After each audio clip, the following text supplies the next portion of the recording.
Hello အားလုံးပဲမင်္ဂလာပါကျွန်တော်ရဲ့ကိုယ်တိုင် YouTube channel လေးပြီးတော့ကြိုဆိုလိုက်ပါတယ်ကျွန်တော်ရဲ့ channel မှာ Top Player တယောက်အနေနဲ့ဘယ်လိုနေရာမှာဘယ်လိုမျိုးဆွဲရမလဲဆိုတော့အများနဲ့ပြောပြပေးသွားမှာဖြစ်တဲ့အတွက်ကျွန်တော်ရဲ့ channel လေးကို brother တို့အနေနဲ့လည်း subscribe လုပ်ထားပေးဖို့တောင်းဆိုချင်ပါတယ် Okay စားလိုက်ရအောင်ပေါ့နော်ဒီနေ့မှာကျတော့ကျွန်တော်ရဲ့ signature hero ထဲကတကောက်ဖြစ်တဲ့ glow ဘယ်လိုပုံစံမျိုးနဲ့ကန်ရမလဲဆိုတော့ကျွန်တော်ပြောပြပေးသွားမှာဖြစ်ပါတယ်ဝေးတဲ့နေထွက်တာနဲ့အခုကျွန်တော်ရက်ပြထားတဲ့နေရာမှာပေါ့နော်ရက်ပြီးတော့ကိုစကတ်ဆိုရင်ဝေါကရမယ်ပေါ့နော်ကျွန်တော်ဝေါကရဖြစ်တဲ့အတွက်ကျွန်တော်ဘက်ကခရီးရပေါ့နော်ထွက်တာနောက်ကျမှာပေါ့နော်ကျွန်တော်တို့ဘက်က EHP mate must man သုံးပါပေါ့နော် enemy ဘက်က EHP mate must man သုံးပါ crit နေပြီးဆောက်လို့ရတယ်ပေါ့နော်ဒီနေရာမှာဆိုရင်ကျွန်တော်ထွက်လာတာနောက်ကျတော့ပတ်စံမရတော့ဘူးပေါ့နော်ကျွန်တော်က glock ကြိုက်ထားဖြစ်တဲ့အတွက် enemy ရဲ့ blue bag ကိုပေါ့နော်ဝေးရနေနှောက်လို့ရပါပေါ့နော်ဒီမှာဆိုရင်ကျွန်တော် enemy ရဲ့ blue bag ရသွားတယ်ပေါ့နော်အခုဆိုရင် enemy က blue bag မရလိုက်တာဖြစ်တဲ့အတွက်သူက red bag ကိုသွားစားမှာပေါ့နော်ကျွန်တော်က glock ကြိုက်ထားတာဖြစ်တဲ့အတွက် enemy ရဲ့ bag တွေကိုရတော့လိုက်နှောက်မယ်ပေါ့နော်ဝဲစားတာ10မိနစ်မပြည့်သေးဘူးပေါ့နော်ကျွန်တော်ဘက် EHP က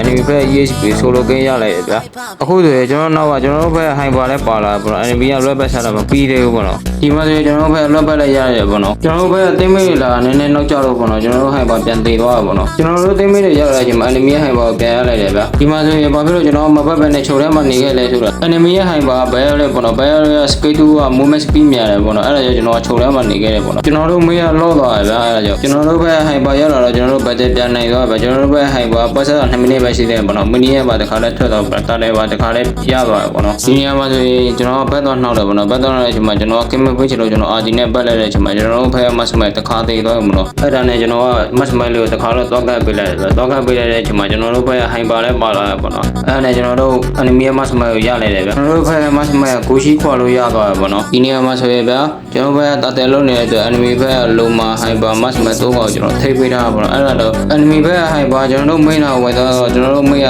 သေသွားတာပေါ့နော်ဒါပေမဲ့ကျွန်တော်တို့ဘက်ကတာတယ်ရရတယ်ဗျာ enemy ဘက်က main နဲ့ mask မဲ့ကိုလည်းရရတယ်ဗျာဒီနေရာမှာကျွန်တော်က enemy EHP ရဲ့ ultimate ကိုတောင်းလိုက်ပေါ့နော် ultimate ကိုရရတယ်ဗျာဒါပေမဲ့ enemy ဘက်ကကျွန်တော်တို့ဘက်ကတင်မိတ်ကိုလိုရောက်ချလာဗျာအဲ့ဒီနေရာမှာပဲဖြစ်သွားတယ်ဗျာဖြစ်သွားတော့ကျွန်တော်တို့ဘက်က hyper တကောင်ပဲကြံတော့ပေါ့နော် enemy ဘက်ကလည်း EHP တကောင်ပဲကြံတော့ပေါ့နော်ဒီနေရာမှာဆိုရင်ဗျာ enemy ဘက်က main EHP လိုမှာတော့ကကျွန်တော်လိုက်တတ်တယ်ပေါ့နော်လိုက်တတ်တဲ့အချိန်မှာ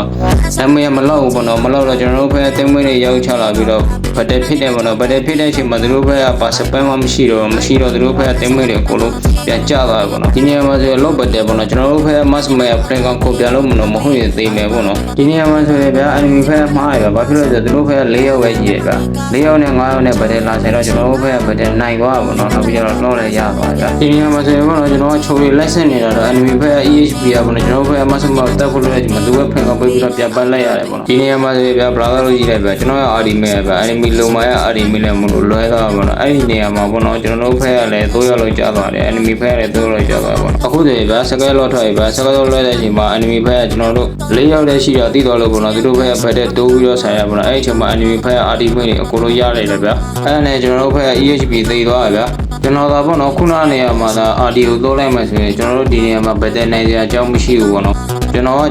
RD ကိုမသုံးဘဲနဲ့ channel လို့ပေါ့နော်ကျွန်တော်တို့ဒီနေရာမှာဘက်တဲ့နိုင်သွားဗျာအဲ့ဒါနဲ့ကျွန်တော်တို့ပွဲကိုတခါတည်းအဲ့လိုရသွားတယ်ပေါ့နော်တက် player တယောက်နေတော့ပေါ့နော်ကိုယ့်ရဲ့ team တွေဘယ်လိုနေရာမှာဘယ်လိုမျိုးလုပ်ပေးရမလဲဆိုတာကိုအများနဲ့သိရှိနေရမှာပေါ့နော် Okay အားလုံးပဲဘာနောက်ဗီဒီယိုမှာပြန်လည်ဆုံတွေ့ကြပါမယ်